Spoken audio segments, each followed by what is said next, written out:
have some breaking news, and this is a flash coming over from the Associated Press. Survivors of the suicide bombing that killed those 22 children and people at the Manchester, England concert hall say security screening ahead of the Ariana Grande show was, quote, haphazard. Haphazard.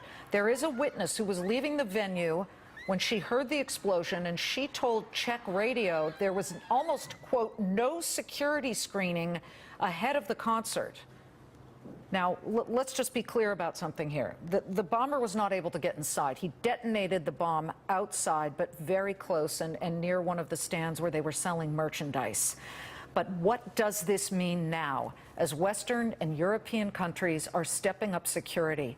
Is it now time, whether it's a hockey game or a concert or a soccer game or a football game, to move security perimeters way farther from the actual venues? Here to discuss it, John Hanna. He's the former Deputy National Security Advisor for the Middle East and was intimately involved in U.S. policy in the global war on terrorism.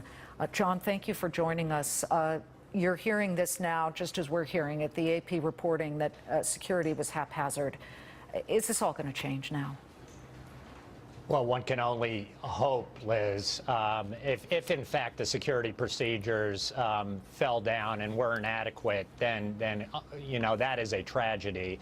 But I think the thing we have to remind ourselves, even if we're doing everything we can, we cannot have 100% security. If they're not hitting concert sites, they're going to be hitting malls and Starbucks and the arrivals lounge in airports. We've got to do everything we possibly can consistent with our basic freedoms. But the one thing we can't do is lock ourselves up at home and let the terrorists win.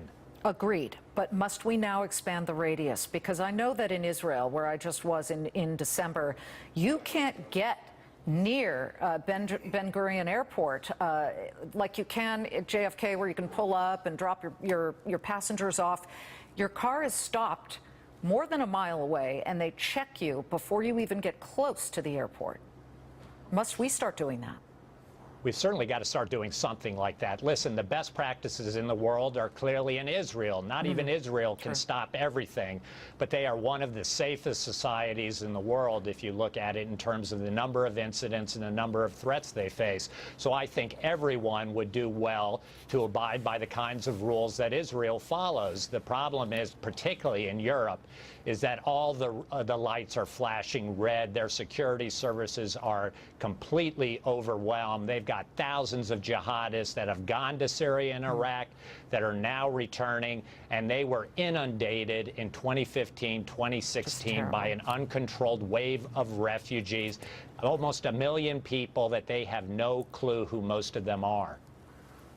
Before we go, I need to ask you about what was going on today as it pertained to former CIA Chief John Brennan. It's unrelated to this attack, but your opinion does matter.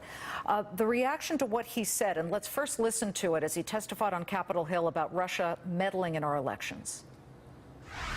I left office on January 20th, I had unresolved questions in my mind as to whether or not the Russians had been successful in getting U.S. persons involved in the campaign or not to work on their behalf, again, either in a witting or unwitting fashion. And so, therefore, I felt as though the FBI investigation was certainly well-founded and needed to look into those issues. John, does any of that surprise you? No, it doesn't surprise me at all. The only thing that I would say is this is a man who had the entire intelligence apparatus of the United States at his fingertips. He was deeply concerned about Russian meddling in our elections, and he was no friend to the Trump campaign. And at the end of the day, on January 20th, 2017, he had zero evidence of collusion between the Trump campaign and the Russians. Full stop.